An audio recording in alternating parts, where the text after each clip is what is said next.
Bismillahirrahmanirrahim. Assalamualaikum warahmatullahi wabarakatuh.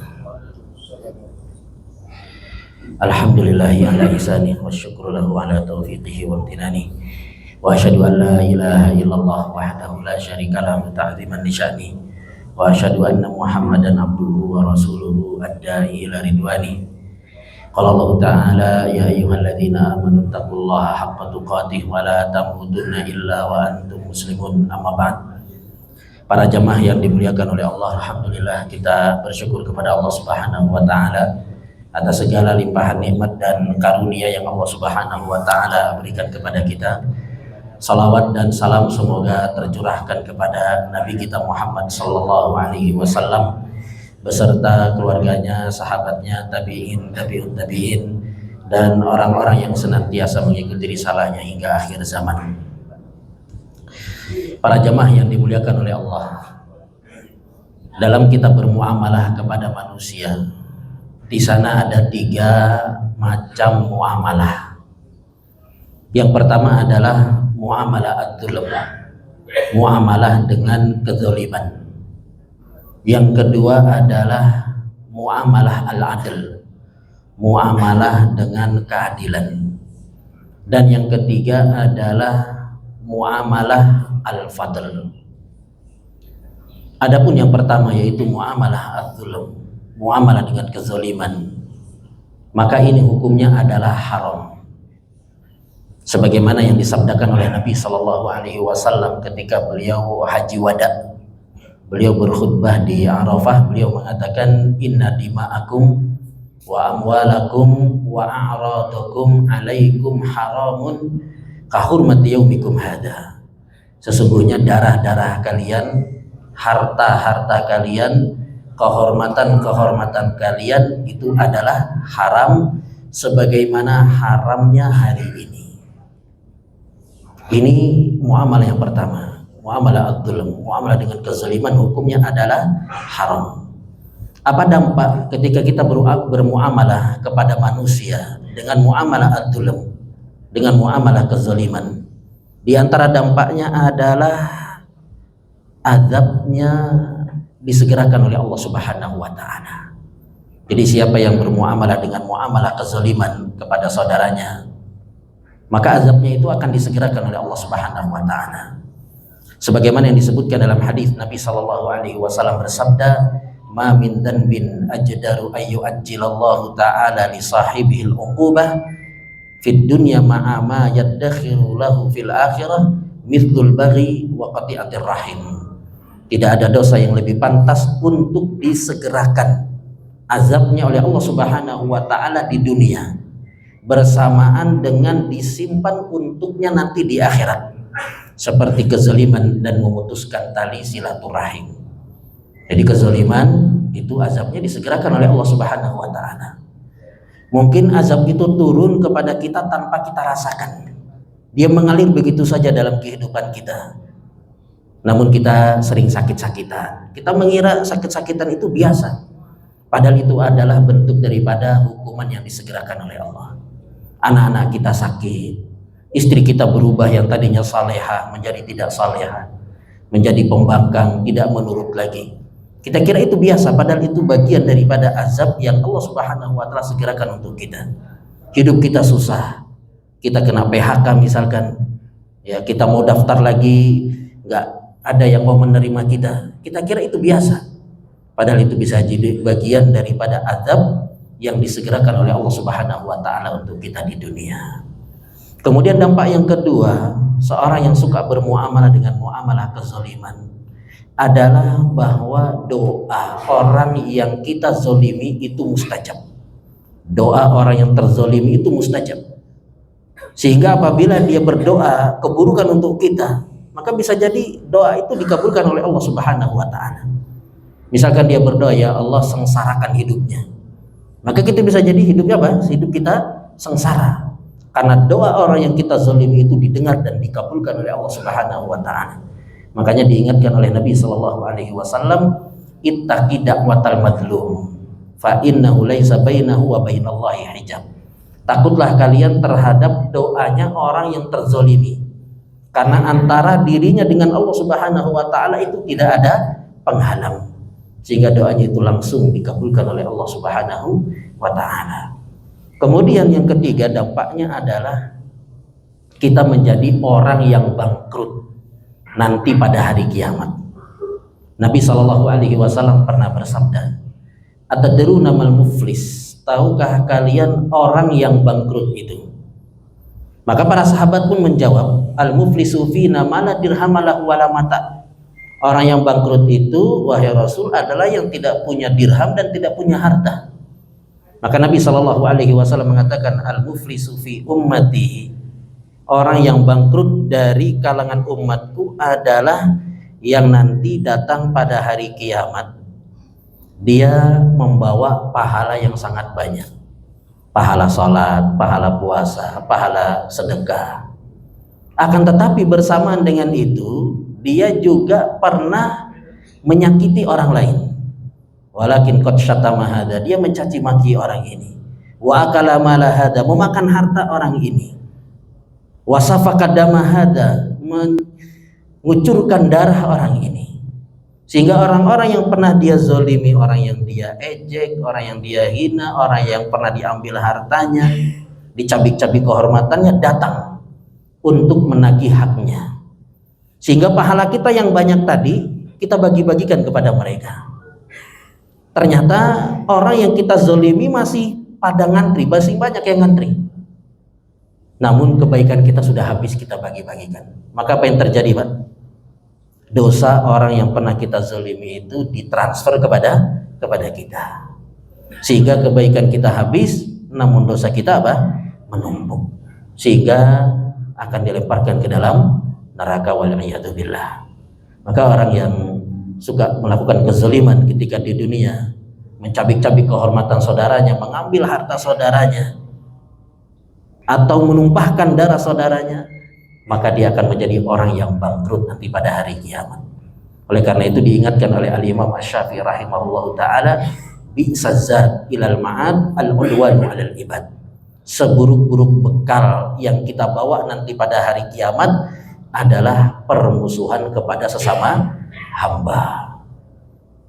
Oleh karena itu juga diingatkan oleh Al-Imam Sufyan Ats-Tsauri rahimahullahu taala, engkau berjumpa dengan Allah Subhanahu wa taala membawa 70 dosa, antara dirimu dengan Allah itu masih lebih ringan daripada engkau berjumpa dengan Allah Subhanahu wa taala bawa satu dosa, tapi itu antara dirimu dengan sesama manusia.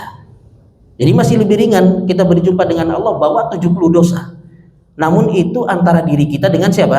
Allah Subhanahu wa taala, daripada bawa satu dosa namun itu antara diri kita dengan sesama manusia. Kenapa lebih ringan, Pak? Kita bawa 70 dosa namun itu antara diri kita dengan Allah. Karena Allah Subhanahu wa taala itu Ghafurur Rahim, Maha Pengampun lagi Maha Penyayang.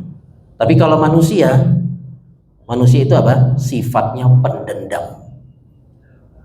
Kalau misalkan ada di antara kita yang keluar dari masjid, sepatunya yang baru beli harga 5 juta hilang, kira-kira dimaafkan atau dituntut hari kiamat? Maafkan atau tuntut hari kiamat? Kasih kita, saya nggak akan ikhlas ini, saya akan tuntut nanti pada hari kiamat. Itu manusia pendendam, ya. Namun kalau Allah Subhanahu wa taala itu apa? Ghafurur Rahim, Maha Pengampun lagi Maha Penyayang. Ini muamalah yang pertama, yaitu muamalah dengan kezaliman. Kemudian jamaah yang dimuliakan oleh Allah, jenis muamalah yang kedua adalah muamalah al-adl, muamalah dengan keadilan, yaitu apabila ada orang yang berbuat baik sama kita, kita balas kebaikan dia. Kalau ada yang berbuat jahat sama kita, kita balas kejahatan dia. Ini namanya muamalah al-adl, muamalah dengan keadilan. Ada orang pukul kita, kita balas pukul dia. Ada orang nendang kita, kita balas tendang dia. Ya, ini boleh atau tidak, Pak? Boleh atau tidak? Boleh. Ya, yang demikian dibolehkan dalam agama kita, muamalah al-adl. Sebagaimana Allah Subhanahu wa taala berfirman, wa in aqabtum bimithli ma uqibtum bih. Apabila engkau hendak membalas, maka balaslah dengan balasan yang serupa. Kalau ada orang menghina kita, kamu jelek, kita balas kamu juga jelek. Dosa nggak ketika kita balas, Pak? Dosa atau tidak? Ketika kita diejek, ya kamu jelek, kita balas kamu juga jelek. Dosa atau tidak? Ya, itu dosa. Namun ditanggung sama orang yang pertama menghina kita. Dia yang tanggung dosa kita. Sebagaimana Nabi SAW bersabda, al-mustabbani ma qala fa'alal badi ma lam ya'tadil madlum. Dua orang yang saling mencela, ya, maka dosanya itu ditanggung sama orang yang pertama, selama orang yang kedua itu dia tidak melampaui batas. Jadi kalau kita diejek kamu jelek, kita balas kamu juga jelek. Kita mengatakan kamu juga jelek itu dosa, namun ditanggung sama orang yang pertama. Namun kalau kita sudah melampaui batas, kita diejek kamu jelek, kita balas kamu juga jelek, hitam, pendek, keriting, bau lagi. Nah, ini baru apa? Kita dianggap apa? Dosa karena kita sudah melampaui batas. Ya. Ini namanya muamalah ala adil. Ya. Kita boleh saja melakukan hal yang demikian. Kita ada orang jahat sama kita, kita balas apa? Kejahatannya. Adapun yang ketiga adalah muamalah al-fadl. Muamalah al-fadl. Ini muamalah yang hendaknya kita bermuamalah dengan muamalah ini. Sebagaimana Allah Subhanahu wa ta'ala bermuamalah dengan hambanya itu dengan muamalah al-fadl.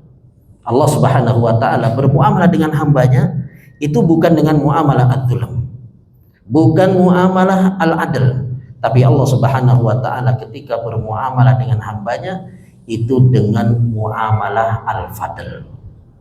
Di antara contoh muamalah Allah Subhanahu wa ta'ala kepada hambanya dengan muamalah al-fadl adalah kita kadangkala tidak melakukan kebaikan sedikit pun, tapi ditulis pahala oleh Allah Subhanahu wa ta'ala. Kapan Pak? Kita nggak ngapa-ngapain, kita nggak sholat, kita nggak puasa, tapi ditulis puasa oleh Allah Subhanahu wa ta'ala. Kita nggak sholat, ya, tapi ditulis sholat oleh Allah Subhanahu wa ta'ala. Kita nggak berangkat jihad, tapi ditulis jihad oleh Allah Subhanahu wa ta'ala. Kapan itu Pak? Kapan kita nggak ngapa-ngapain dicatat pahala? Kapan? Ketika kita sudah punya apa? Niat. Ketika kita sudah punya niat, ya, untuk melakukan suatu kebaikan, tapi qadarullah kita nggak sempat mengerjakannya, maka ditulis pahala oleh Allah Subhanahu wa ta'ala. Contohnya misalkan kita niat banget untuk bangun sholat malam, sudah pasang alarm, ya kalau di HP itu pasang alarm bisa 10 rangkap, misalnya ya, jam 3:05, 3:10, 3:05, kita pasang sampai 10 rangkap, volume paling keras, tapi semua alarm itu nggak ada yang membuat kita bangun sudah 5:30, ya. Sholat subuh pun apa? Lewat. Ditulis pahala atau tidak? Ditulis pahala sholat apa? Sholat malam. Yang penting kita punya niatan yang kuat. Sebagaimana ada para sahabat ketika perang Tabuk terjadi tahun berapa perang Tabuk? Perang Tabuk itu terjadi di tahun 9 Hijriah. Perang yang terakhir, ya, yang diikuti oleh Nabi SAW. Perang ini disebut dengan perang yang paling susah, sehingga pasukannya itu disebut dengan Jaisyul Usrah. Terjadi di musim panas, ya. Kemudian sudah dekat musim panen kurma, panas, kemudian sudah dekat musim panen, kemudian musuh yang dilawan itu adalah Romawi dan jarak tempuh yang sangat jauh, sehingga Nabi SAW mempersyaratkan sahabat yang mau ikut perang itu harus punya kendaraan. Sehingga disebutkan ada sahabat-sahabat yang miskin, yang mana mereka tidak memiliki kendaraan. Ada sekitar 7 orang yang disebut dengan al-bakaun, sahabat-sahabat yang menangis. Karena ketika mereka datang ingin ikut perang, mereka nggak punya kendaraan. Hasil donasi yang dikumpulkan oleh Nabi SAW itu belum cukup untuk membelikan kepada para sahabat yang tidak memiliki kendaraan. Akhirnya mereka pun pulang. Kita kalau pengen jihad kemudian ditolak sama panglima, ya sudah, antum gak usah perang aja, di rumah saja. Senang atau tidak Pak? Kalau kita senang, ya alhamdulillah nggak jadi berangkat. nggak jadi hilang ini kuping ya. Karena sebagian kita takut mungkin untuk berangkat apa? Jihad. Tapi sahabat ini ketika disuruh pulang mereka nangis semalaman. Mereka bersedih karena mereka tidak bisa berangkat berjihad bersama Nabi Shallallahu Alaihi Wasallam. Sehingga ketika Nabi Shallallahu Alaihi Wasallam berjalan bersama sahabatnya menuju Tabuk, Nabi Shallallahu Alaihi Wasallam bersabda, Inna bil Madinati larijalan masirtum masira wala qata'tum wadiya illa kanu ma'akum habasahumul udhur. Sesungguhnya di Madinah ada orang-orang yang mereka itu tidak ikut berjalan bersama kalian, tidak ikut membelah lembah bersama kalian, akan tetapi mereka itu mendapatkan pahala yang sama dengan kalian. Mereka tidak berangkat itu karena mereka terhalang dengan apa? Uzur. Jadi mereka di Madinah nggak berangkat, tapi mendapatkan pahala apa? Pahala jihad. Ini bentuk muamalah al-fadl Allah Subhanahu wa taala kepada hambanya. Kita nggak ngapa-ngapain tapi ditulis apa? Pahala oleh Allah Subhanahu wa taala. Kapan lagi, Pak? Kita nggak ngapa-ngapain tapi ditulis pahala. Kapan? Mengajak orang lain untuk mengerjakan apa? Kebaikan. Ya. Ini kita masih melakukan sesuatu. Ya. Ini kita nggak ngapa-ngapain, tapi ditulis pahala. Yaitu bila kita memiliki kebiasaan mengerjakan puasa Senin Kamis kah, atau sholat sunnah rawatib kah, sehingga ketika kita safar kita nggak sholat sunnah rawatib, kita nggak puasa Senin Kamis, maka tetap ditulis apa? Pahala oleh Allah Subhanahu wa ta'ala. Jadi kalau kita punya kebiasaan puasa sunnah atau sholat berjamaah di masjid, kemudian itu kita tidak lakukan karena kita sakit atau karena kita safar, maka tetap ditulis pahala oleh Allah Subhanahu wa ta'ala. Ini muamalah al-fadl Allah Subhanahu wa ta'ala kepada hambanya. Di antara bentuk muamalah al-fadl Allah Subhanahu wa ta'ala kepada hambanya adalah kita mengerjakan satu amalan yang ringan tapi pahalanya sangat besar. Di antaranya apa? Amalan ringan tapi pahalanya besar. Ya, zikir, ya. Zikir ini amalan ringan tapi pahalanya sangat besar. Nabi Shallallahu Alaihi Wasallam mengatakan kalimatan khafifatan alal lisan sakilatan fil mizan habibatan ilar rahman subhanallahi wa bihamdihi wa subhanallahil azim. Dua kalimat yang ringan diucapkan oleh lisan namun berat di timbangan dan dicintai oleh Ar-Rahman, yaitu subhanallahi wa bihamdihi dan subhanallahil azim. Amalan apa lagi yang ringan tapi pahalanya besar? Ya, sholat 2 rakaat sebelum apa? Subuh. Nabi Shallallahu Alaihi Wasallam bersabda, "Rak'atayil fajri khairun minad dunya wa ma fiha." 2 rakaat fajar itu lebih baik daripada dunia dengan segala isinya. Ya. Ini muamalah al-fadl Allah Subhanahu wa ta'ala kepada hambanya. Oleh karena itu kita berusaha juga ketika bermuamalah kepada orang lain itu dengan muamalah al-fadl. Apa contoh muamalah al-fadl? Di antara contohnya adalah kita membalas kebaikan orang yang berbuat baik kepada kita dengan kebaikan yang lebih. Jadi kita membalas kebaikan orang yang sudah berbuat baik sama kita itu dengan balasan yang lebih baik. Dia neraktir kita bakso sama es teh, maka kita balas, besok kita traktir dia makan ya makanan yang lebih enak daripada sekedar apa? Bakso. Misalkan sate kambing sama minumnya es teler. Nah, ini namanya apa? Muamalah al-fadl. Nabi Shallallahu Alaihi Wasallam mengatakan, man sana ilaikum ma'rufan fakafi'u wa illam tajidu ma tukafi'unahu fada'ullah hatta taraw annakum qad kafatum. Siapa yang berbuat baik kepada kalian maka balaslah. Apabila kalian tidak bisa membalasnya, maka doakanlah sampai engkau merasa Allah Subhanahu wa ta'ala telah membalas kebaikan dia. Jadi kadang-kala ada orang kaya berbuat baik sama kita, kita nggak bisa membalas kebaikan dia. Kadang-kala dia kasih motor sama kita nggak bisa balas, ya. Kita buat makan aja kadang-kala susah misalkan, ya. Maka kita doakan, jangan sekedar hanya jazakallahu khairan, tapi kita terus doakan dia. Karena kadang-kala kita sekedar mengucapkan jazakallahu khairan, kita merasa belum membalas apa? Kebaikan dia. Kita doakan dalam sujud kita, dalam sholat malam kita, ketika hujan turun ya di waktu yang mustajab, kita doakan dia. Ya sampai kita mengira bahwa Allah Subhanahu wa taala telah membalas kebaikan dia. Kita lihat Nabi kita sallallahu alaihi wasallam.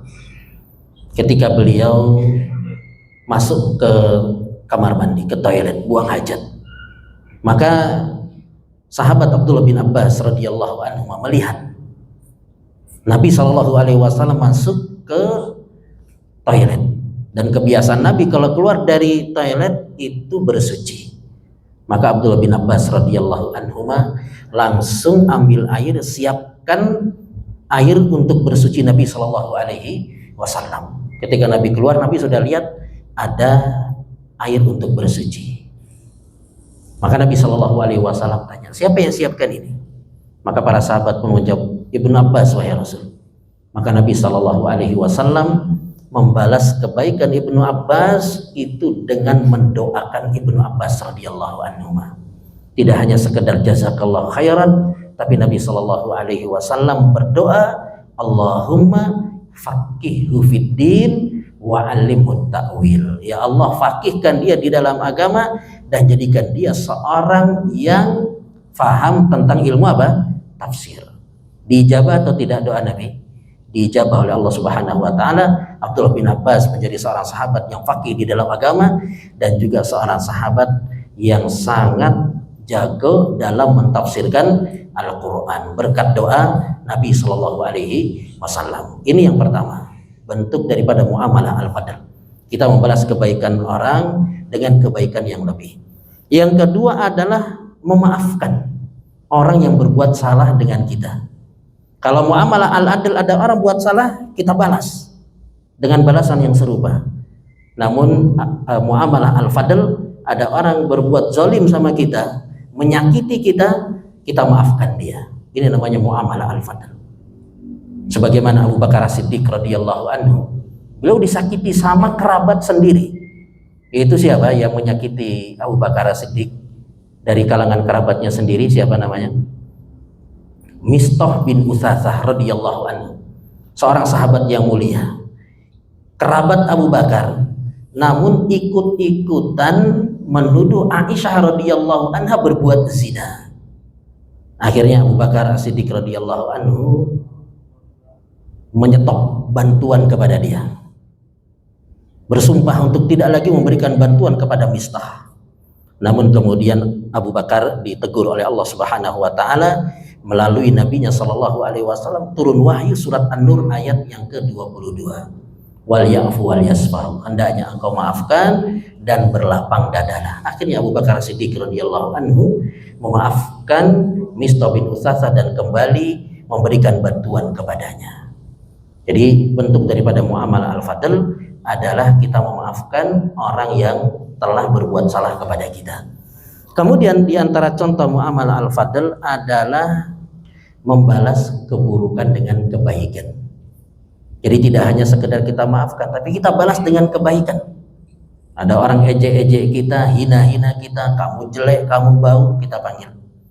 Kayaknya antum kurang ngopi. Ayo ngopi dulu. Nah, ini namanya apa? Muamalah al-fadl. Kira-kira bisa nggak Pak? Kita diejek-ejek, kita kasih duit dia 1 juta. Berat ya. Tapi kalau kita bisa, ini namanya muamalah al-fadl. Nabi sallallahu alaihi wasallam, istrinya Aisyah radhiyallahu anha dituduh berzina. Sampai-sampai Nabi sallallahu alaihi wasallam menjauhi istrinya Aisyah selama kurang lebih 1 bulan. Nabi kalau datang menemui Aisyah, Nabi hanya tanya kabarnya Aisyah. Nggak tidur bareng, ya, cuma sekedar tanya, kaifatikum, bagaimana kabarmu wahai Aisyah? Sampai-sampai Nabi Shallallahu Alaihi Wasallam hampir menceraikan Aisyah radhiyallahu anha gara-gara perbuatan siapa? Tokoh munafik yang bernama Abdullah bin Ubay bin Salul.